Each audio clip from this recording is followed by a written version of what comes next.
Testing. 1, 2, 3. Hi. Welcome to my second live stream. I think I prefer doing live streams because you just do it.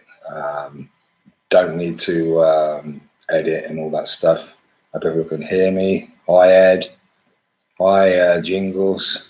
Hey, Beavers, he says. Jingles, BTC. Hi, Court. Some Crypto Lord. WW Ocean. Hi, everybody.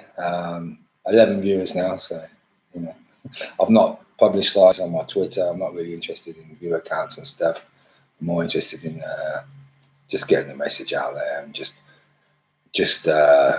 speaking truth, really, because Bitcoin is all supposed to be about openness, transparency, and truth, I guess. I think it was interesting, the reaction to my last live stream, which it was an ad hoc thing for those who didn't watch it. Basically, a load of people were waiting for Captain Bitcoin's channel BSV to do a live stream as advertised. I think it was 5:30 or 6:30 the other day. And people had been waiting for like 40 minutes. And, you know, I don't know what happened with him. He was probably asleep or forgot. And they said, hey, come on, Jim, do a live stream. So screw it. Yeah, I'll do a live stream. So I hope I entertain people who were looking forward to a BSV show that day. So anyway, yeah, that show really was about, I think a lot of people didn't watch it. They probably just read the comments or read the description or read, you know, whatever introduction anybody who pasted it anywhere wrote. And they thought it was about being butthurt or being disappointed that BSV wasn't at $1,200 at the end of the year. It wasn't about that at all. Or if it was about BTC not falling over, which a lot of people ignore those other predictions from Dr. Wright. It wasn't about that either. What it was about their reaction, as in Dr. Wright's reaction, and the thought leaders' reaction. Thought leaders, you could say people in important positions, people who are renowned, whether you, I don't know, I don't really want to name names, but I'll give you a few examples. Joel DeLay, met him at ICU. He's renowned for running that, so people listen to him. You could say Captain Bitcoin because he runs channel BSV. You could say John from SV Train, maybe. Not that I've heard particular things from these people. I'm just giving you some examples of who you could say are leaders. Brendan Lee, maybe. You know, what's that guy? The guy from Bitstocks. He's a cool guy. You know, just people who have got like River. You know, people who have got names and faces in the space because they've done something, or you know, they're doing stuff. Calvin. So, you know, I'm not really interested in becoming an important part of the crypto club. I mean, I think a lot of people are scared to speak about some things. A lot of people prefer to ignore certain things. Because I think a lot of people, their idea, and this is not just BSV, this is whatever cryptocurrency you're involved in, Bcash, Segwit coin, you know, Nano, Litecoin, whatever coin, people who are active in the space, they, you know, especially in BSV, because the whole idea that Craig is Satoshi, and, you know, if you get to the very top, you could end up having breakfast once a week with Craig or whatever, or lunch, and, you know, wow, you know, I'm at the top. But at the end of the day, if you get right to the top of any cryptocurrency, where are you? You're in a group of crypto nerds. Yeah, I know a few reasonably famous rock stars, and I think I've done things more exciting and been in more exciting groups than any sort of nerd group full of crypto geeks. So, you know, getting to the top of BSV or whatever really doesn't interest me. The only thing that interests me is being able to use it as a world currency, being able to give it to my kids, and so they can give it to their kids, and, you know, the world can change for the better by the idea of having an inflationary proof money, the idea also of having truth and transparency and stuff. on chain. I've got my Coca-Cola t-shirt on. I don't drink Coca-Cola anymore. Maybe with a Bacardi sometimes, but it's kind of like pure capitalism. So that's, you know, why I wear it. You know, kind of like supporting capitalism, which a lot of people say Bitcoin is about. You know, certainly I hope it triggers any Bcashers if they're watching his caps. So anyway, Craig's reaction, by the way, apparently, I've not seen it myself because I'm not a member anymore, but Craig's reaction was to my video. Let me just find it. It's basically saying that if you speculate, you take the risk, or you run the risk if you speculate. So he didn't apologize. I don't even think he even watched the video, to be honest. But as I said, it wasn't about that. So anyway, where are we now? This live stream. It's just an interesting. We've got Ed. I don't want to start on that capitalism, communism thing. Okay. So where are we with this? This is an idea that somebody gave to me. They'll know who they are, and I just kind of like start thinking about it. And it kind of does work. It does kind of confuse things. Certainly for those who are trying to track coins and trying to untangle the web UTXOs. But first, I want to speak about traditional detective work, because of course, traditional detective work is an argument used when we speak about a massive blockchain with massive, say, gigabyte or 10 gigabyte or even terabyte blocks. The idea of being able to use a computer like they use these days on BTC, for instance, to be able to analyze patterns of transactions and to be able to analyze everybody's transactions at the same time, it just won't work anymore anyway. You can certainly do it on BTC, and you'll always be able to do it. It's not on Lightning Network, I guess, but on BTC on chain, just analyzing everyone's transactions. But it gets exponentially a big problem the more the block size increases. So traditional detective work basically means whether you're dealing in cryptocurrency, whether it's Monero, whether it's BSV or whatever, you know, if you've got your drug dealer, middleman guy with 10 kilos of cocaine in the back of his car, and the police stop him, you know, they're going to find out the connections and the chains from there. If the guy talks, or if they make him talk, you know, where did he get it, or where is he going to send it to? And then from there, they can get into, you know, in traditional world, they can go and raid somebody's house and find a mattress full of cash. Or maybe in this new crypto world, they could go and find your cell phone or a Trezor or whatever wallet or something, and then get into it from there. And then they could trace your specific transactions quite easily, tracking what you've been doing. And say if you had a hand cash, they could do a some sort of a court order against hand cash to give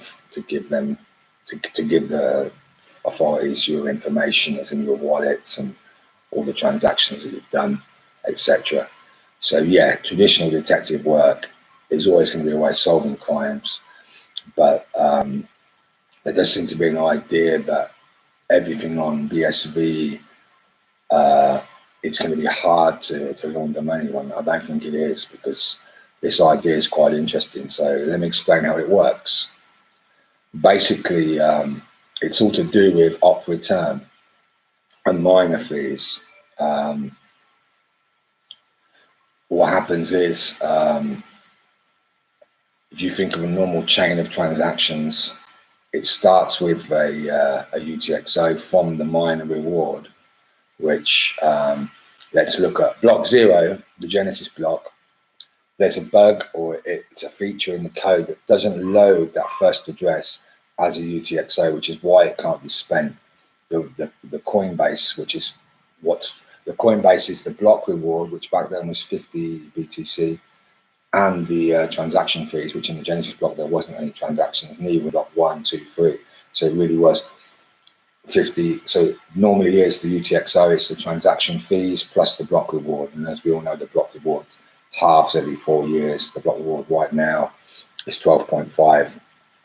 So anyway, so block 0 there was no UTXOs. Block 1 there is a UTXO of 50 BTC, 50 BSV, 50 Bcash, unspent. So it's still there in the system as a UTXO. And what happens is UTXO means unspent transaction output. So what that means is, say for instance, I've got I start with a 50 BSV, looking at an old block reward. I send 25 BSV. Imagine no minor fees, just to keep things simple for now. I send 25 BSV to somebody. What I'm actually doing in that transaction is I'm having one input, which is my UTXO, and an input always has to be the whole amount of any UTXO. So there's already, you can think there's a problem there, because if I want to send somebody 25 and my UTXO is 50, what happens to the other 25? Well, what happens is I actually have what I call two outputs. So I send 25 to Bob, well, he wants 25 BSV, and the other 25, I send it back to myself. If I don't send it back to myself, what happens is that is the miner reward. The miner reward is the difference between the inputs and the outputs. And generally, these days, the advice is to send it back to yourself with a new address. But you could send it back to the same address, but that wouldn't be very good for privacy.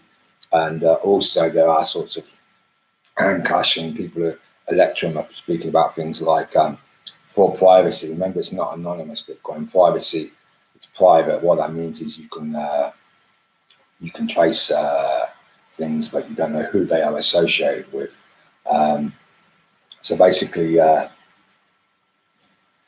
the idea is you can, if you're sending 50 BSV to somebody, so if you've got 50 BSV in a UTXO and you want to send 5 BSV to somebody, how it would normally work, because you've got to remember this is BTC, the design of making the transactions as small as possible. So you pay as small a fee as possible, so the blocks are small as possible, so that there's more space in the limited 1 megabyte block for everybody else. So you would send 5 to that person, and 45 would come back to just one new address. Now, in the BSV world, I think Craig's spoken about this, you could, why not send 5 to somebody, and the remaining 45, send 5 back to 9 new addresses that get to you. And also, of course, if you want to spend 20 in the future, it can just select 4 of those addresses as the input, because the input can be any number of UTXOs. So you'd have 4 UTXOs, 4 addresses with 5 Bitcoins in them. And you want to send 20 Bitcoins to somebody, you just simply have 4 inputs as the 5, 1 output to that person. So that's how it works. Now, and all of this, it can be tracked by just following the UTXOs. Now, what they do on the Bcash side, and I think they do something on the BTC side, is, you might have heard of it, cash shuffle or coin joining. What that basically is I mean, there are some people who do it just because privacy concerns. I don't think they're doing anything illegal. They've probably gone and bought some new Bitcoin from an exchange, but they just want to mix it up. So what you're actually doing, I think a good analogy of that is, you've got some clean mineral water, your nice clean coins, and you've thrown it into the toilet bowl, mixing it with all the water in the toilet bowl.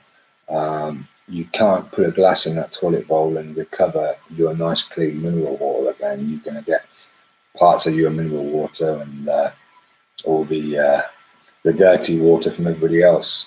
So there is an argument in law, if you're using a coin mixing service, and you happen to mix your coins with a big-time drug dealer or sex trafficker or something, then it's kind of like, well, you take the risk. You take the risk of either being investigated by somebody at best, or having your coins seized simply because they were part of associated with this drug dealer's coins or this sex trafficker's coins. Now, I'm not really sure. There hasn't really been a lot of legal cases. I don't know if there has been any, to be honest, exactly what happens. But, this is the point. Innocent people trying to make their transactions more private, to mix things up. They always got to accept that risk that, you know, they could be doing themselves a big disservice. They could be causing problems for themselves rather than just keeping their coins and not mixing them with other people's. Now on BSV, as I said, you can split to your wallets. You could do all this sort of thing, splitting your coins around with yourself, just moving them into small amounts, and it would be quite suspicious sending to 10 different wallets, 5 Bitcoins each wallet. Why not mix it up and send uneven Satoshi amounts? So imagine you've got 4.9 going to one, 5.1 going to another, and all this stuff. The same amount is moving around, but you've got high amounts and low amounts. And this is a good way as well, actually, if you want to store your Bitcoin privately, offline maybe, print 20 different wallets and send random amounts. Don't send even amounts of Bitcoin, send random amounts of Satoshis until it all adds up to those 10 different wallets. And anybody looking at the blockchain and looking at your original 50 Bitcoins, they're not going to know, especially if you do a chain as well, they're not going to know which ones have been spent sending stuff to other people, which ones are changed coming back to you. It all gets really confusing. But that's what you could do. And in reality, you was never sending any money to anybody else. It was always your money, apart from the few Satoshis minor fees that you paid. But it kind of like makes it hard for anybody spending a little bit of time trying to work out how much Bitcoin you've got, who you've been transacting with, and you can do these sorts of things, and it's perfectly legal because all you're doing is sending your money to yourself. You're not getting involved with any drug dealers or sex traffickers or anything, and they've always been your coins. So it kind of like mixes it up, but it's a nice clean way of doing it. And I think this is where Bitcoin BSV is aiming to go with these hand cash. I'm not sure they're doing it or they've announced it, and this sort of stuff they want to do, and Electrum as well. So anyway, back to the idea, how it works. Okay, so say I'm a drug dealer. I've a big time drug dealer. I sell to the, I buy big 10 kilogram blocks of cocaine and I sell it to the to other guys who go off and sell it to the middle guys and whatever. I don't produce it. I just buy it from somebody who maybe cuts up a 10 kilogram block from a 1 ton block or whatever. What could I do to launder my money on the BSV blockchain? Well, I could do all these sorts of stuff, like I could try coin mixing, but that would be silly because I would only be drawing attention to myself.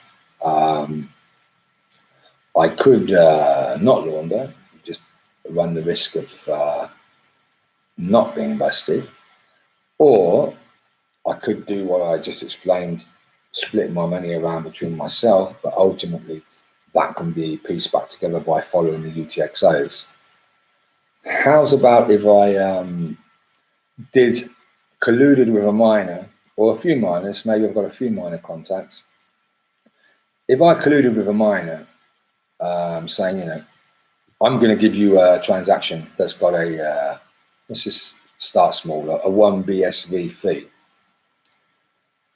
And you're going to send back to me, I don't know, 0.9 BSVs a few days later, whenever. So how do I do a transaction with a 1 BSV fee? Well, I could do any transaction and do a stupid fee, but it's going to look really dumb. Why did this guy spend 1 BSV when he could have spent, I don't know, 200 Satoshis? So what would I do? Well, I would do an upward turn. And for those who don't know, an upward turn is how we do data blasts, how we do data uploads, how you upload stuff to the blockchain, like videos, music. What happens if I just write, as you know, you pay 1 byte per Satoshi. So if I write however many bytes are required to spend legitimately 1 BSV as the fee for what would look like a legitimate upward turn. Now you might say, what data would it be? What are you going to do, upload a video? No, I wouldn't upload a video. I just upload a load of random bytes. And what would that look like to people?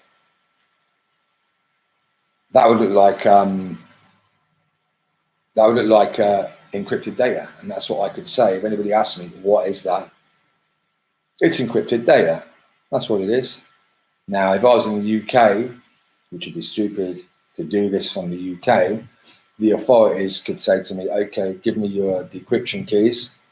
If you don't give me your decryption keys to show me what this encrypted data is, you go to jail. I think I'm not sure the maximum is 2 years or 3 years, but you go to jail if you don't give them the encryption keys. Now in the US, it's been proven that you don't have to hand over your encryption keys. I think there was a paedophile guy who everybody knew he was a paedophile. Everybody knew his computer or his backup device was full of child porn or whatever. But he said, no, I'm not giving you the keys. And he got away with it. So the law protects in the US that way. That it's unfortunate in those instances, but I mean, what can you do? Because there are other valid reasons why that law's around. Unreasonable inspection and seizure of your stuff. I mean, it could lead to a very fascist state, giving the government powers to be able to investigate and search anything without any sort of legal recourse. But anyway, you know, it's like any law. Sometimes it works in favour of the good guy, and sometimes it works in favour of the bad guy. So anyway, yeah. So what I do is, to anybody watching the blockchain, this would look like a legit transaction, an op return transaction spent on some encrypted data that, you know, people could try and decrypt it, but they'd never get anywhere because it wouldn't be encrypted data. It'd just be a load of random data. So what actually happens there? Well, an op return is a kind of strange transaction in that kind of, for that part, unless, I mean, you could, that kills the chain of transactions, because what actually happens is I'm not sending anybody any money with an op return. What I'm doing with an op return is I'm sending data to the blockchain and I'm paying a fee. Now that fee goes to the miner. What actually happens every block when a miner mines a block is all the fees from everybody paying to do transactions, op returns or whatever, you know, it could be 200 Satoshis, it could be 1 BSV if they're doing a massive op return upload. All of that money in the rules, in the consensus rules, is added up. So say we've got 5 BSV total in fees from everybody in that block, plus the block reward, which is new money, which is right now is 12.5. So that's 17.5 Bitcoin for a block. Now what actually happens is there isn't a transfer from my address to the miner's address. My coins, as in the money I'm spending in my fee, they die, they disappear. So what actually happens is the 17.5 Bitcoin come from the ever, shall we say, they get created from nothing, but the consensus rules make sure that the miner's not creating 100 when he's only supposed to create 17.5. He can actually create less. There has been a few cases where there's been mistakes and money has been lost that can never ever be recovered, pretty similar to sending to a burn address. So this basically starts a whole new chain of UTXOs, of one UTXO, which would be 17.5 Bitcoins, the miner reward, the Coinbase. So that would be a whole brand new UTXO. Now, what would this contain? Well, this would contain, did I say, I think I said 1 BSV or 5 BSV, I don't know. 5 BSV of my dirty drug money or whatever, mixed in with the fees that everybody else paid, innocent people, I imagine, mixed in with the block reward. Now, the difference between this mixing and if you do a coin mix or a cash shuffle or whatever, is that you're as I said earlier, innocent people could, in theory, have problems for doing cash shuffles and coin joins because they're taking part in that system, knowing that they could be mixing with very nefarious money. But in this case, nobody has a choice. By default, your fees that are being paid would end up, in theory, being mixed with my dirty money. But it's not even a real mix, because it's just my dirty money has been destroyed, new money has been created, a new UTXO has been created. So from a tracking point of view, it gets very hard. And then what happens, of course, is a few days later, or maybe before or after, or whenever, it depends, you know, you'd have to have a very trusting miner to do this. They would send me, maybe as one transaction, maybe as small amounts or whatever, the one BSV that I laundered with them minus their cut, so say 10%. So they send me 0.9 BSV. So the chain, you know, you can imagine, or they don't send it to me, the 0.9 BSV, they send it to the guy who I buy my 10 kilogram blocks of cocaine from. So it's kind of like a circle of laundering that could happen, especially if you wasn't just using one miner, you got a few miners involved, and it's kind of like a circle of laundering that can happen. Very hard to detect. Legally, it breaks the chain of transactions, because, as I said, at the end of the chain, with the op return paying that fee, it destroys your coins. New coins are created to give the miner his reward for the block, which is the fees, the block reward. So it's very interesting from a legal point of view what happens there, which is why I thought this was an interesting thing. I spoke to a few people about it. I think somebody posted on Metanet about it, looking for answers. But, you know, I think it's always interesting to state things and look for answers and comments and stuff. So yeah, that's pretty much it really. Now this trollbox, I'm going to go and have a look at it now. Anybody's welcome to ask me any questions about this or questions about anything, but I think we're falling into some sort of BTC versus BSV argument here, all about Craig Ryan or Craig this. Is anybody listening to this stream? Is anybody going to comment on what I've said? Okay, here we go. We've got Ed arguing with Jingles. I'm just going to scroll through all of that. Okay, so here we are. Has anybody got any questions? Is anybody listening? Can you talk about the court case? Asks DP. What about the court case? I mean, where are we? Which court case? I mean, I think it's going to be interesting in the McCormack court case. I think this Kleiman court case, I'm kind of bored with the Kleiman court case. I'm bored of some of the things that have happened. I think Craig, if he is Satoshi, there has to be some higher game going on, because even though people try and pretend everything's fine, he really has had his ass whipped by the judge, being called a liar, a fraud, or whatever in official court documents.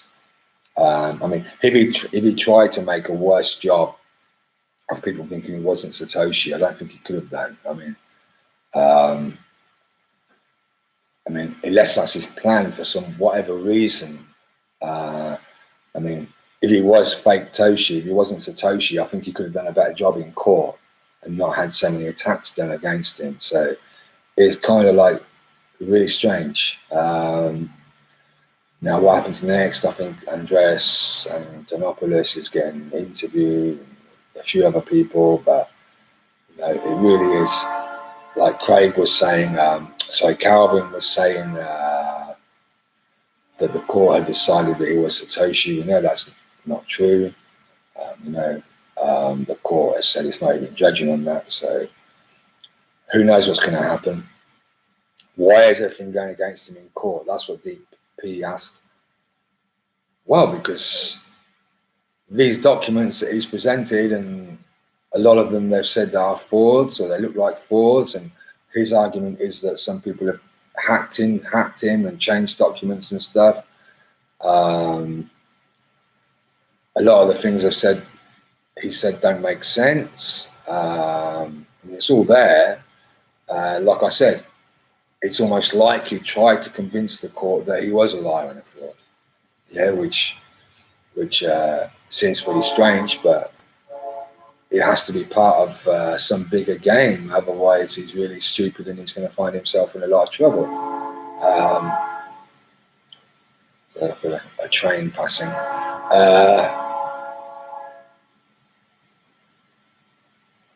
So, okay, let's try and follow some of these comments.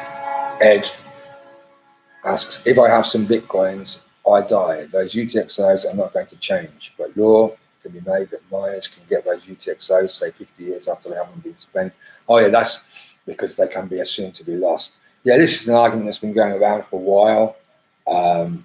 I think 50 years is too short of a time. But the idea is that if coins have just been sitting there and haven't moved for a number of years, shouldn't they be redistributed back into the system? I think they should, but I think 50 years is too short a time. Maybe something like 200 years. I wouldn't even say 100 years, because human beings are living longer. You could get somebody 130 years, maybe 200 years.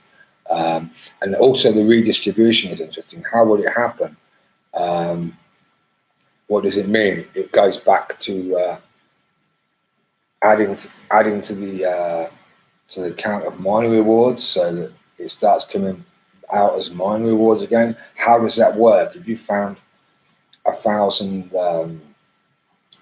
BSV that haven't been moved for 200 years, what do? You give 1,000 BSV to the person who finds the next block. You spread that over a number of blocks. How is that organized? I think an interesting way is to split that 1,000 BSV to every other holder of BSV, depending on how much they're holding. But that can get confusing, and also people who are holding low amounts, by that, it might not be that they're holding a low amount of BSV. They might just have their BSV split into quite a number of wallets, as I was speaking about earlier, for privacy. Then due to rounding, and you could end up having 0 of the reward. So it's quite interesting how that could work. But I definitely think there is a case, especially if these Satoshi coins never move, because either Craig is fake Toshi or Craig is Satoshi, proves it in court. For some reason, he can't move the coins. He can't move the coins of a legal order for whatever reason, or people protest and stop him from moving the coins. I think in 200 years' time, those coins shouldn't just be sitting there anymore. Okay.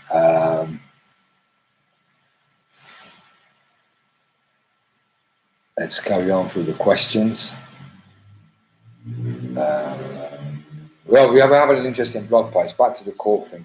There was an interesting blog post from Craig, I think it was today or yesterday, saying that 2020 is going to be the year that everyone finds out about IRA climate and what a scammer they are and all this stuff. Be interesting. But these days, especially now, to be honest, everything that Craig says, I'm really taking it with a massive, massive pinch of salt. Any prediction he makes, I'm basically just ignoring it. Why? Because the predictions he made last year didn't come true.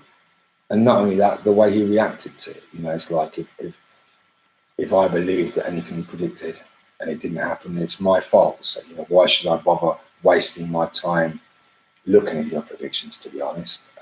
So, put up or shut up, to be honest. I really don't give a shit following what people say anymore.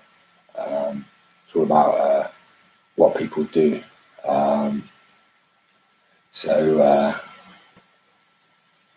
Okay, let's look at some more questions. Do I believe the metanet will one day subsume the internet?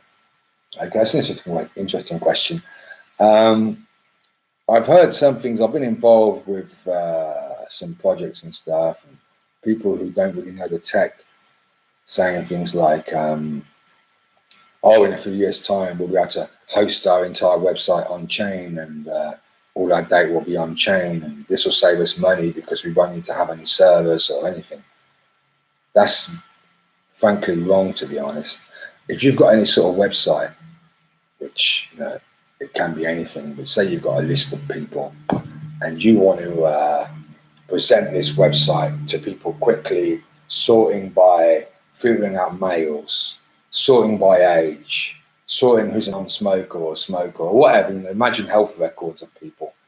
If you had any sort of site, well, you know, imagine in a world with 0 web servers, there would have to be some sort of browser interface to the blockchain, which could happen. I think there is a plugin for Chrome which kind of does a similar thing where you can get to the blockchain without having to use it. If you look now, when we do a data upload, we have to go to bco.media or something to see it, because what they're doing is they're caching, and they actually retrieve it from the blockchain, and you retrieve it just the same as any website traffic, HTTP or HTTPS, through your browser. So it's not coming from the blockchain directly, it's coming from their system. Now, what do they do?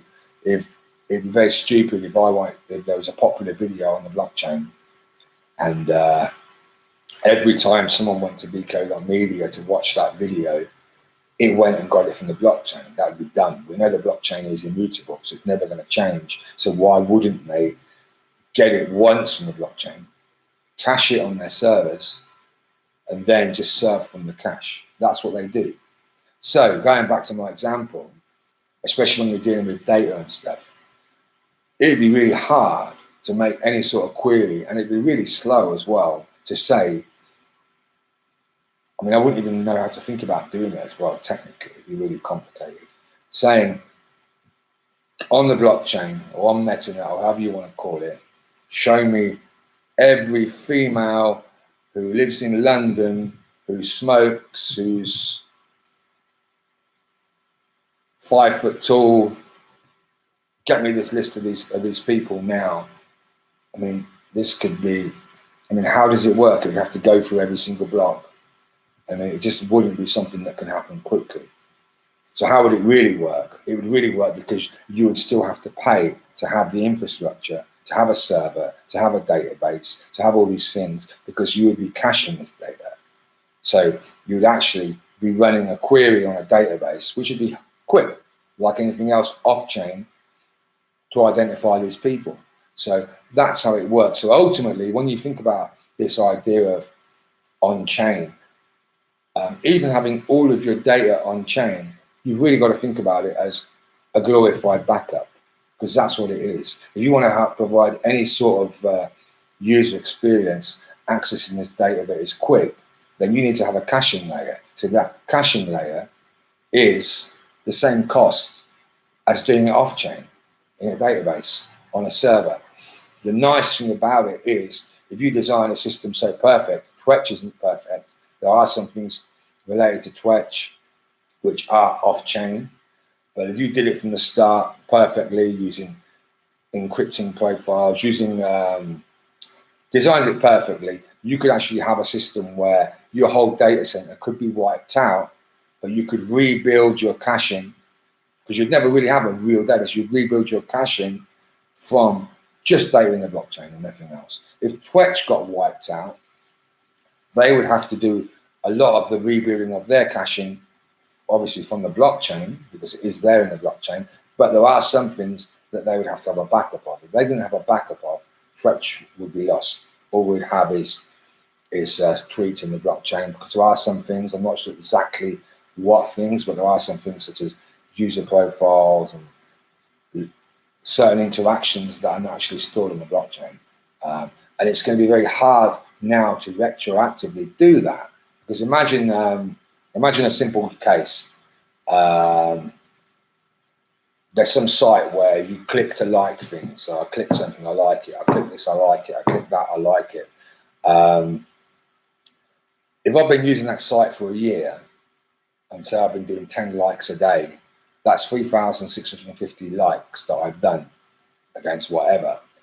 Now, if suddenly they said, oh, let's put all this on chain, number one, who's going to pay for that? Because somebody has to pay for 3,650 interactions on chain that I made, just me. Now you could say rightfully that I should pay for it because it's my data. So especially if you use signing, so to stop other people pretending that it happened. I think Killimos, his name is. He did some stuff on Twitch pretending to be other people because they weren't checking for signatures and stuff. They weren't signing data, so he could actually just write some data directly to the blockchain, a tweet or something, or a Twitch, to make it look like I wrote it. I think they fixed a lot of things there. So yeah, what would actually have to happen is I would have to make 3,650 different transactions just to catch up and have my last year's data on the chain. And then obviously moving forward, I just do 10 transactions a day if I keep liking 10 different things a day. But it's interesting that what would happen if they said, okay, we're putting everything on chain, including all the old stuff. Some people could say, no, I don't have any money, or some people are dead, or whatever. It can never go on chain. So retroactively putting stuff on chain is hard, but you could do it. You could have a tool where a user really does click a button and slide something on money button maybe, and it goes off and does 3,650 likes automatically, if you like, following my off-chain history. So it's not like I would have to sit there liking everything again 3,650 times. Okay, I see Jingles has been one of my trusted moderators says, oh, he's deleted Ed and Jingles. Okay. Fuck yeah, too much junk, too much fighting, get rid of it. This ain't Telegram. Let's try and find some more questions. Oh, Jingles is moaning now in Telegram saying he's been censored. Oh, fuck you, Jingles. Jingles BTC. I trust my moderators. I gave them the thing because I've seen them a long time on channel BSVs. They're moderators there. I never promised this was uncensored trollbox. You guys have been speaking a lot of off-topic fighting. I've not even been reading what you're saying. And it wasn't just you, Jingles, it was Ed as well, who's BSV, so I think that's fair. Who knows? So anyway, I'm trying to find more questions, and I can't because of all this arguing that Ed and Jingles have been doing. Where was I? I'm trying to find out where I was in the thread. Well, anybody else got any more questions, or do I end the live stream now? I'll count down, see if anyone else has got any more questions.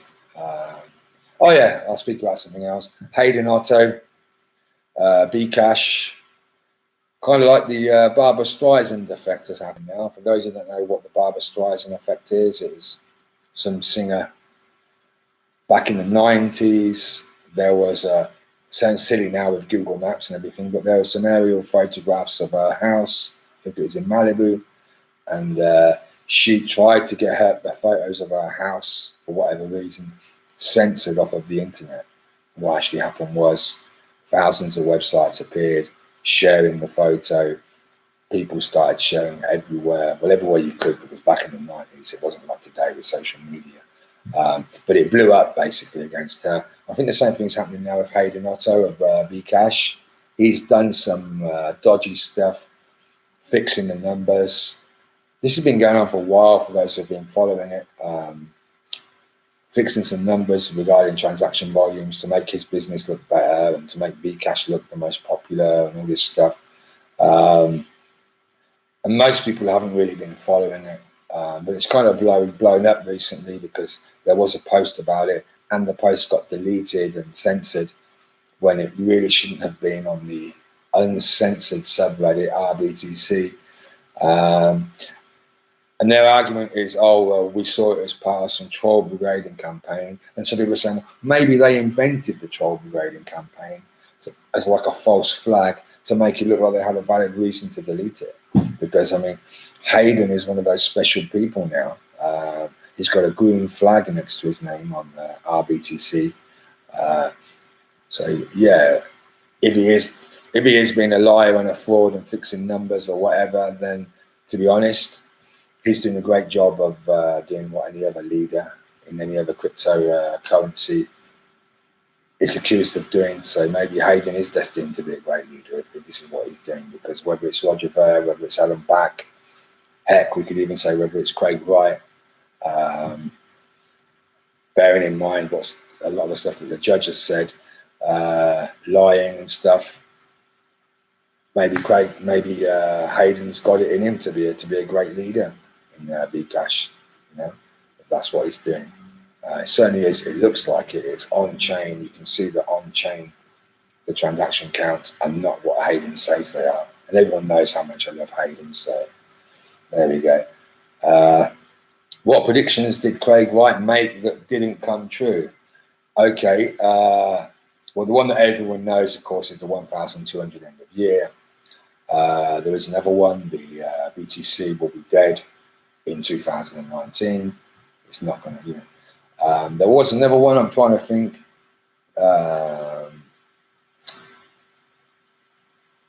I can't remember, to be honest. I had a list of about 4 of them, but I only really wanted to touch the big ones. There were a few other things that didn't happen.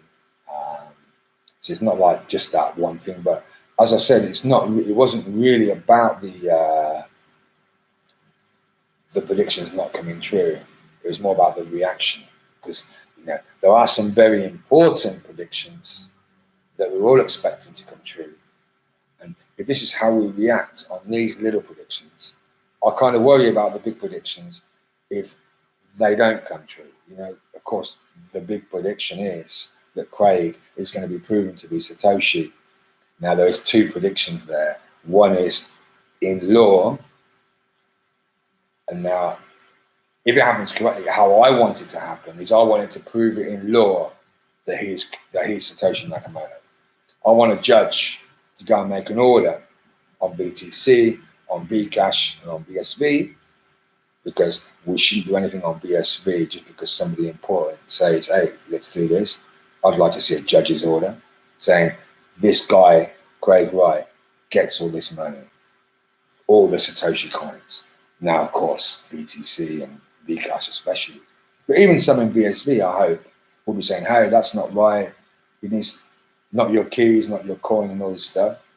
And a lot of people think, well, legally they say this, and if he proves it, it's okay. But then I think it'd be absolutely hilarious if the judge's order either happened and the coins were moved, or just before it was to happen, Craig was to say, okay, I've got the judge's order, but look, here, I'll sign all the keys anyway. I've always had them. I just wanted to prove it legally. That would be the ideal situation. But we could get to a situation where the court proves he's Satoshi.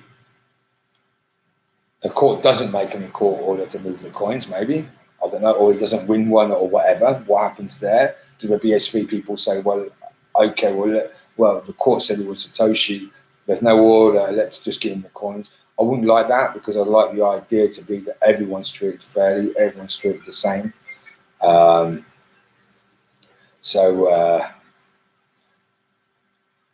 Whether it's me getting a court order trying to get a court order for any coins that are supposed to be mine, or whether it's Craig, the same legal process should apply. You shouldn't just give Craig the coins because, hey, Craig is BSV. No, there has to be what they call it, due, have to be precedents and due, I can't remember the name, legal terms, I'm not a lawyer. Or what could happen is he could not be Satoshi. I could be wrong. I think he is, but he could not be. And of course, if he's not, then he's not going to have access to the coins. Or he could, I suppose. You could argue that legally he might not be Satoshi, but he could have access to the coins because he stole them from Satoshi or whatever, or he killed Satoshi and got the coin. Who knows? But of course, there is an argument that legally he's not going to be found to be Satoshi, and cryptographically he won't be able to prove it. And what happens in that situation, I don't know. This is interesting because what would happen on the BSV side? Would the coin collapse to shit? Would people say, hey, well, we've got the best tech, let's give Craig the coins anyway. There's a lot of speculating here, but I'll take Craig's words here. If you're going on what I'm saying, speculating, then you take the risk. So it's interesting. I hope it sorts itself out legally. I think this is going to happen more with Peter McCormack, because this really is UK trial, 2 UK residents. Craig's Australian, but he's UK resident now. So, and it really is about, is he Satoshi Nakamoto? Because if Craig proves that he is legally, or to a legal standard, then Peter McCormack gets hit with libel fines. Now, if Peter McCormack can prove that he, I'm guessing here, I'm not a legal expert, but if Peter McCormack can prove that he had sufficient reason to state this, because, whether we like it or not, BSV folks, Bitcoiners, 99% of crypto hates Craig Wright and they think he's fake Toshi. There's still no argument for that in libel. Just because a lot of people are saying something doesn't give you the right to say it as well. But anyway, it will be interesting to see what happens there. We've been promised a lot. We've been promised that this will, by Calvin, and I think Craig as well, but definitely by Calvin, that the McCormack thing is going to reveal that Craig is Satoshi. But then you've got to remember what we were promised last year. So,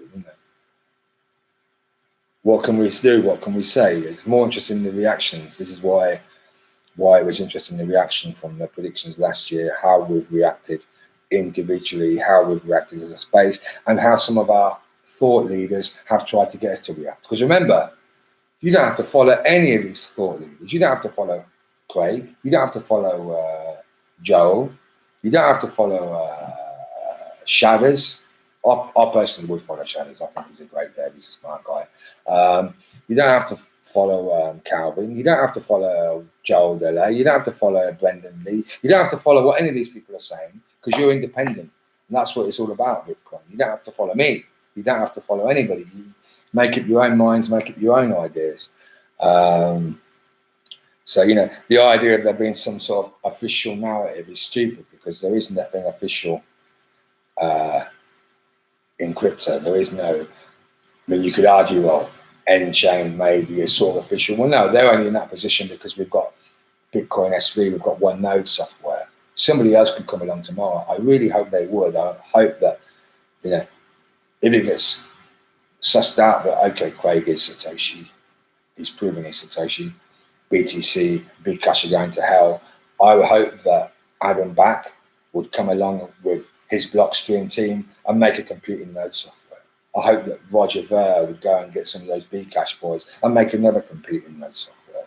So there'd be 3 competing node softwares working on BSV from 3 different parties who, quite frankly, probably hate each other. Because that'd be really good for checks and balances, really good for, just really good for the ecosystem. Because everyone seems to be like, BSV is too tied in with Craig, and others are saying, well, it's just all about the tech.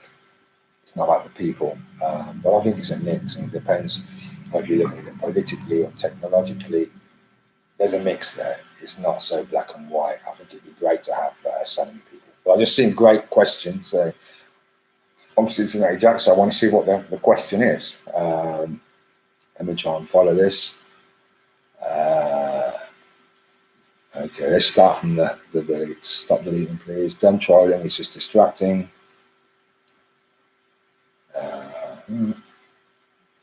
Bitcoin SV train. Hi, John. John says, I don't think anyone can or should make price predictions. Exactly.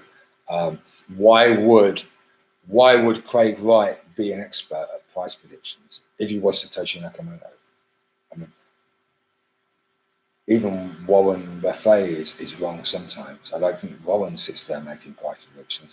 How is it, like, I don't know, River, for instance, how is it possible in the universe that a person who happens to be Satoshi Nakamoto's niece is the best person at making Satoshi Nakamoto coin, related price predictions. I mean, how is that? You know, that's a really high, a really low probability, I think, that there be such a relation to do with price predictions. Because remember, Craig, he can only, even if he is Satoshi Nakamoto and he's got all that money, he can only try and move the market.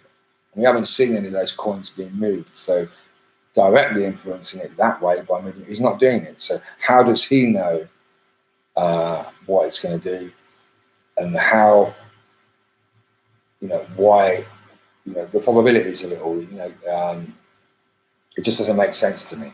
I don't want to say too much there. Let's carry on. Why is everyone using a CSW photo on Twitter? I missed it. Yeah, I think that was some sort of meme. Everyone uses a CSW photo. I don't know. I've not been using Twitter because I'm on board with Twitter, to be honest. It's kind of like you're either circle jerking or you're trolling, and I'm just kind of like bored being in either situation really right now. So, and like I said, I'm not even tweeting out my live streams. I don't care. People find them if they want to, and if they don't find them, they don't find them. If you guys want to tweet it out, feel free, or twitch it out. Feel free. Okay, where are we? Even if Craig loses the case, there would still be an appeal. Then he doesn't pay. They have to start a new case against him in the UK. Yeah, this stuff can drag on for ages. This stuff can drag on for a long time. So those think of getting some, I mean, a lot of people, I imagine, thought there'd be some sort of closure in 2019 or early 2020. But, you know, what happens? How many years does this have to drag on? I think I said it a long time ago on channel BSV. If nothing happens this year, what do we do? Because Craig right now, it's kind of like a monkey on our backs, because, yeah, it's nice to have Craig if he is Satoshi. But if we go another year with all this crap and nothing being proven legally, or maybe he did get proven, or they said he wasn't and he made an appeal, or they said he was and McCormack appeals and it's not definite, you know, whatever, and no keys are signed and no money's moved, how long does this go on? Because this is going to have an effect. This has an effect on us. I mean, if everybody knew that Craig Wright was Satoshi, and everyone was saying that, do you think we'd be sitting at, what, $103, whatever price we're at? Of course we wouldn't. We'd be at least where BTC are now in terms of price. You know, 99% of crypto hates us, or hates Craig Wright, should we say, hates Bitcoin SV, thinks it's a scam or whatever. How long can this go on, you know? So you've got to think about it. And Calvin has promised to throw some fuel on the fire next week, whatever that means. You know, again, Calvin said other things last year which didn't come true. So, am I saying that something's going to happen next week? I'm not, because, you know, people say things and they don't happen. So, you know, this is what happens when you build up a history of saying stuff that doesn't happen, which is why I generally avoid price prediction and avoid predicting anything unless I give the various different outcomes that can happen. People generally stop believing you, or they generally ignore you. So, you know, again, don't tell us that you're doing something next week, Calvin. Just do it. Just start that fire, throw that fuel on the fire, and then come and tell us, I've thrown fuel on the fire, maybe. But don't go and say, I'm going to do this next week, because, to be honest, it looks like trying to pump the price right now to me. That's what it looks like. It looks like trying to manipulate the markets, like anybody else in crypto Twitter, because, you know, to put it bluntly, shit or get off the pot. You know, don't go and sit there saying you're going to do something. Just fucking do it. Because, to be honest, I'm sick of it. I'm bored of seeing all these people saying, I'm going to do this, I'm going to do that, and it doesn't happen. So just do it, or shut the fuck up about saying you're going to do it. I think, okay, this is, I think, the great question. Can the findings of the provided documents in the US be sufficient enough for McCormack to use as a basis of calling him a fraud? Well, I think it's interesting, because the McCormack case started before this US stuff happened. But I think that any time that I'm not sure of the UK law at a legal, highly technical legal level, or US law, but I imagine things can be introduced later on. Of course, if there was, all of this US evidence is coming from it's coming from expert witnesses and their interpretation of the evidence, isn't it? So even if they couldn't use what a US expert witness said, say, I don't know, this document's a fraud or whatever, they could basically go and find their own UK expert, give him the same document, and if the US expert really was an expert and really did do an impartial decision, you would think the UK guy would say the same thing. Well, this document is a fraud. So, call it replaying of evidence, if you like. That sort of thing can happen. But I imagine it can just be said, the US court found this, and you can just use it like that. I'm not really a legal expert. So, it kind of looks like, well, how the hell is Craig going to win against McCormack if the US justice has said all these bad things about him? Unless, because we are moving into like round 2 now, Quaid comes with some massive fight back, and you can think that could happen because for some tax reasons or whatever, now we're in 2020, he can reveal things. I mean, I personally think he's always had the keys, he's always had the private keys, but I really don't know. There's so many layers to this puzzle. It's impossible to at this stage to know what the hell is going on. So which is why I say, shut up, just do whatever you're going to do, just do it. Whether it's Calvin Craig, whether it's Peter McCormack or whatever, just do it and shut up talking about it, because right now I've kind of like reached, it's jumped the shark with me. I've kind of like got crypto legal apathy. I'm not interested anymore in what this, but I just want to get to the end result and see what happens. WW Ocean says, I think BSV is starting to outgrow the CSW drama. I mean, the BSV tech is great. It's just like I said, at some point, unless something happens, what I mean by that, how long will this go on? How long will many of us take it? I mean, it should always be about the tech, but this whole thing is wrapped up in personalities, and especially you've got to appreciate that Calvin and Craig, they are supporting us. I mean, we could go and fuck off tomorrow maybe, but where the hell would we have any miners coming from?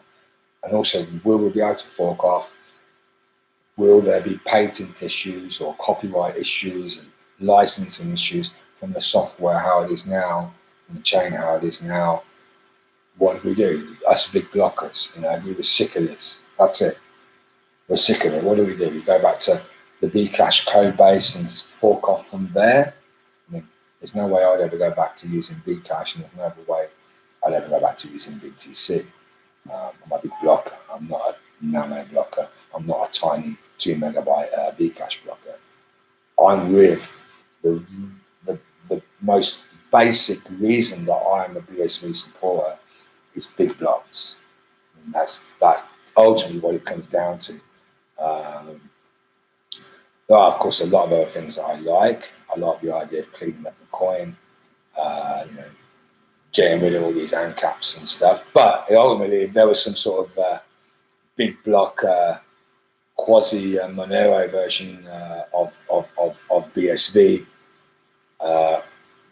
and it scaled and it worked well, then I'd probably support that. Even if it allowed anonymous money and all this stuff. I've always been about big blocks above everything else. That's where I am. No 1200 by December and the weak hands fold, says James. I think you have to be really stupid for the last 6 months to even think we was getting anywhere near 1,200. But of course, some people took it as a bullish signal because it did come from Craig Wright. Probably didn't believe 1,200, but certainly thought, because you've got to think of the price, what it was. I think we were around 60, 70, weren't we? We got up to like 200. I'm not sure exactly when the prediction was made, but we'll probably break even around the same level as when the prediction was made, or we're probably lower than when the prediction prediction was made right now. And that sort of prediction, maybe you'd at least expect to double your money. But Craig's blaming us, or blaming the people who followed him, speculating. Well, like I said, it wasn't about that. It's about his reaction, about our reaction to a wrong prediction. And of course, price predictions is prediction that most people would get wrong anyway. I'm more interested in the bigger predictions yet to come. Anything coming and interesting other than Genesis? Yeah, Genesis is really interesting. It's really exciting. I think I've spoken about it on channel BSV, quite a lot of shows. It's not 100% set in stone protocol, but it's certainly set in stone enough stuff like the contracts and the script language and stuff that people can actually start knowing that they're developing on solid foundations to build something, knowing that it's not going to change underneath them. There are a few things that need ironing out. There are going to be one or two more hard forks, they say, but our ultimate aim, again, this is what they say, it's going to be set in stone. So do we believe them? I don't know, because these other things that they've said that didn't happen, we need as a space, not now, let's get Genesis out, let's see what happens this year, but maybe in 2021, we need to start asking, hey, when is it going to be set in stone? When is the protocol getting set in stone? When is going to be the last hard fork? And we need to start asking these questions. I trust in Chalice and Dan Connolly. I think, they're stand-up guys. I think they're, to be honest, I think they're thinking of all the characters in the space, especially the N-Chain, CoinGeek side. I think those two are probably the only ones I still follow, to be honest. I'm ignoring Craig mostly now, and Calvin and all this stuff, because what Shadows delivers. He said he's going to have the stuff delivered, whether it was the streaming blocks, whether it was the parallel validation, whether it's the Genesis, whether it's the Genesis testnet and all this stuff. He made these promises to us and he delivered. We hasn't delivered Genesis yet, but I don't see any reason why it won't happen. So he's delivered. So, obviously I'm going to follow this guy because he delivers. Yeah, the boy who cried wolf, I'm seeing it. Yeah, that's what it is. It's the boy who cried wolf, Craig, right now. And Calvin, the boys who cried wolf. What happened with Tulip? Tulip Trust. What happened? Does it exist? Did it ever exist? Is there two of them, one of them? Go and ask Craig. Go and pay 15 quid or 25 quid, join Slack and go and ask Craig what happened. And if he gives you a crappy answer, or if you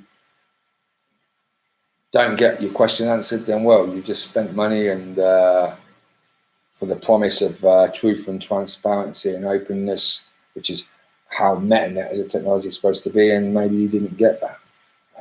So who knows?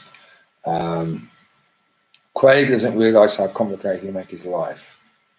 Yeah, I mean, that's like there's got to be some big game plan here, because everyone still says easiest way. I mean, 4 years ago, could they have just signed the keys? I mean, where would we be now? What would have happened? I don't know. It gets to a point sometimes where you think, well, maybe he is fake Toshi. Then you think, well, somebody doing something like that, would be too stupid, because he's not going to be able to be fake Toshi and get away with it. Certainly not for me. Yeah. And what is eventually his end game if he is fake Toshi and he's not Satoshi? I mean, he's playing with fire, all this legal stuff, all these court actions, legally declaring that he is, all this stuff. He's playing with fire, getting involved now in the UK as well. So it's not like he can run from justice and stuff. So I think there really is some, people say 4D chess, 5D chess, 6D chess, whatever. There really is something bigger than that we all realize going on. There's a few conspiracy theories I've heard, both sides. Like good side, it's a really good thing that's going on, and it's a really bad thing that's going on. but there's all sorts of things going on. But again, do I just be a repeater and tell stories, or do we just wait and see what happens? What's your favorite proposed Bitcoin project? For me, it's AMLA's tokenized gold, held in a vault, audited, able to trade gold at a fraction of a cent, could return gold as a day-to-day currency. Yeah, that's an interesting project. That was what Ari Efron was doing. Is it Ari Efron? He was involved in that, I believe. Remember, you're not trading gold as in real actual gold you hold. It's a gold certificate, which is just as good if it's on chain as a paper certificate, I suppose. Yeah, it's interesting. I don't think my proposed project, how many proposed projects are there? I mean, isn't the whole idea go and build, edit, free up, everybody can have ideas. I mean, I've had people saying, hey, Jim, can you build this? Hey, I'm looking for help building this. Don't think that I've got so many ideas that right now I spent an hour and 11 minutes on this live stream. I could maybe have coded something or started coding something or coded a bit of something. It's all about time and where you want to put your energy. But ideas are cheap. Ideas are free mostly. Actually getting a developer, which is what you need really to implement an idea, generally requires money or interest in the company or whatever. And the whole idea, again, it's like Calvin and Craig making statements and predictions, or people saying, I'm going to build this, or people saying this software is coming. Just do it and get it out there. It's all about proof of work, isn't it? So that ultimately that is work. So yeah, here we are. Cincinnati Jack. I've noticed the narrative has changed to Genesis taking Bitcoin as close to the original protocol. What cannot be undone? Good question. Well, the thing is, there are some interesting things because the original protocol wasn't perfect. There are some interesting, like if you look at the original white paper, it didn't. Some people say there's two theories to this. One is, well, there's three theories actually. I'll give you theory number one. Theory number one is that Craig Wright didn't write the white paper. That's the fake Toshi theory. Okay, let's get that out of the way. Theory number two is that the whole idea of MetaNet, and well, you've got to remember back in 2009, cryptocurrencies didn't exist. So the whole white paper itself, the whole idea of it was something phenomenal, super confusing, super complicated for even technical people at first to understand.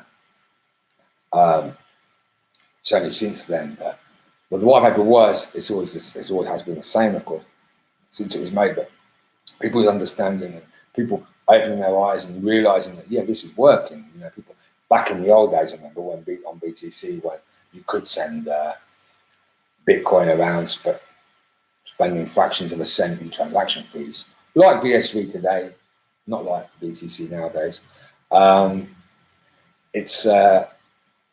So the theory is, it was so complicated to try and add on explanations of on-chain storage, of MetaNet and all this stuff. Because Craig said that he made Bitcoin, knowing about MetaNet and stuff at the time he did it, but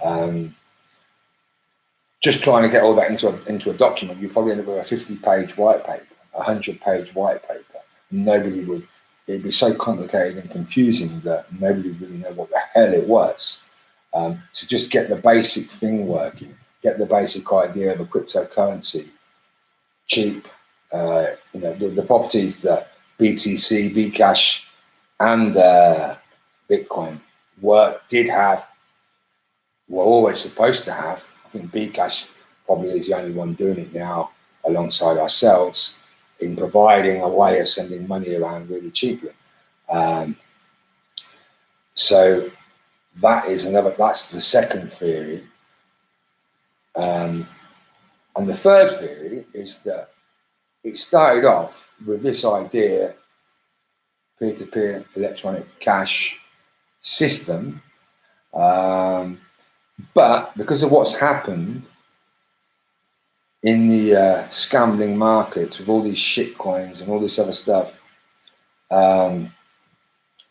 Now, really for any coin, I mean, you see stuff like Nano, you see all these other things coming along saying, hey, cheap transaction fees, free transaction fees.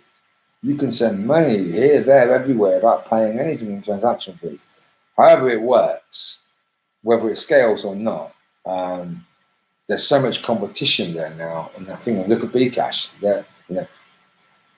they're basically doing that, concentrating on electronic, peer-to-peer electronic cash. But you've got to look where the market is. A lot of people, they're using credit cards, of course. They're using PayPal. They're using all these other services, custodial, of course. But a lot of people don't care so much these days. So there is the idea that the third theory is that these are things that Craig has been thinking about, and also a selling point, to separate us from the rest of the crypto market. Data and the idea of companies using data storage on chain, not so much as people might have read in music videos. It's fun for now. It's reasonably cheap for now. But the idea really of companies having their data, which is cheap data, because if you've got to think a music video maybe it's 5 minutes of entertainment, but it costs a hell of a lot of money to upload because it's big. Whereas company records can be, it's text. You can get a hell of a lot of information in just 1K, just 1,000 bytes of data about somebody or some product or something, and you just repeat that a million times, and that's your product inventory on the blockchain or whatever. So the idea, and this is also the interesting thing, that currency backed by data. We're not a currency backed by nothing, which is, or backed by the idea of cryptography, which is really what BTC or Bcash or anything else is, backed by an idea.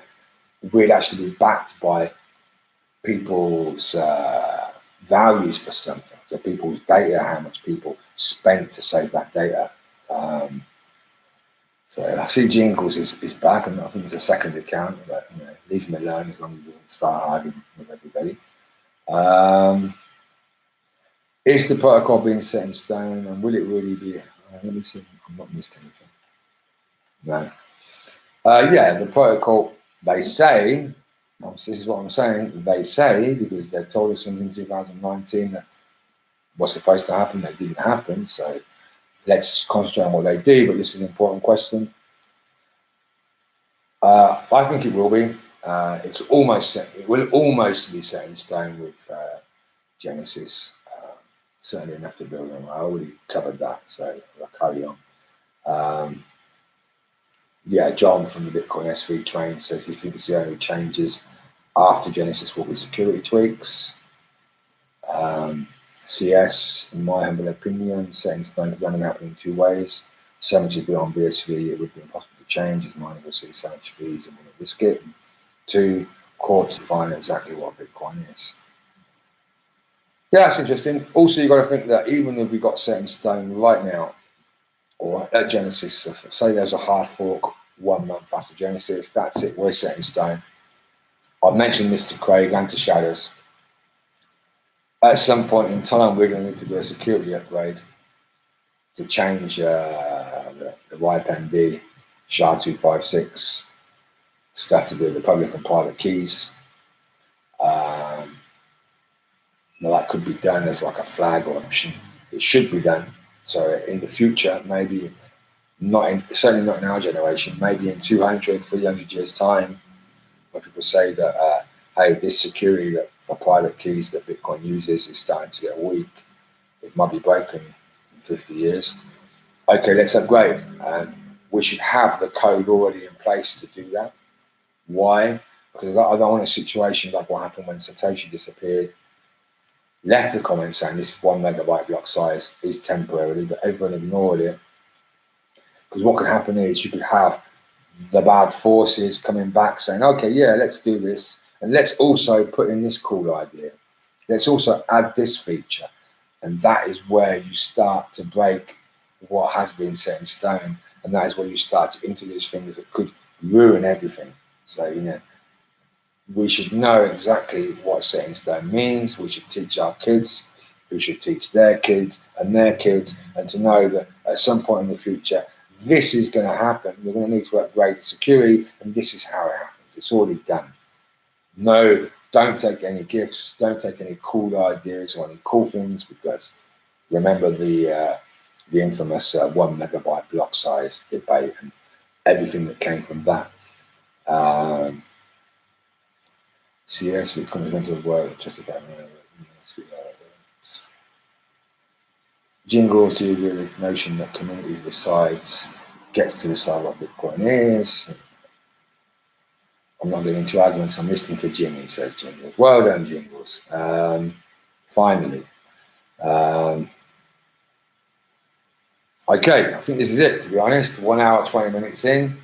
Unless anyone wants to fire in the next 10 seconds a question. Of course, last video, I forgot to shield my money button address, jimmynlose@moneybutton.com.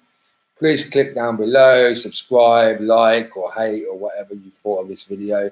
But yeah, send any beer donations to jimmynlose@moneybutton.com. Nobody pays me to do this show. I'm not secretly funded. It's just where I always have been, my heart, my head. That's my inspiration. I'm not looking to be invited to the Coin Geek Special People's Party. I'm just here to speak truth, and I like doing my own live stream because I don't get cut off, and I can really be super free and super energetic, I guess. So yeah, very shitty creatively. I'm sorry. Maybe one day I'll have titles and things spinning around on the screen and stuff, but right now I think, you know, it's kind of valuable having a voice. I'm not scared to speak about things that other people don't cover. I'm not sounding like a snake oil salesman, and trying to stay as far away from the soggy biscuit and the circle jerk as possible. jimmynlose@moneybutton.com. Thanks, Jingles, CS, W Ocean, James, Cincinnati Jack, Bitcoin John, CS, everybody who's been in the troll box. Ed, come on, Ed, Jingles, be friends, make up. Don't come in the troll box and start fighting. The idea of the troll box is to comment on what I'm saying and ask me questions. Otherwise, we all get lost, and people are either not following me because they're following you guys, or I'm trying to follow what's going on, and it just gets a load of shitty. So, you know, trying to increase the peace. Cheers, everybody. See ya.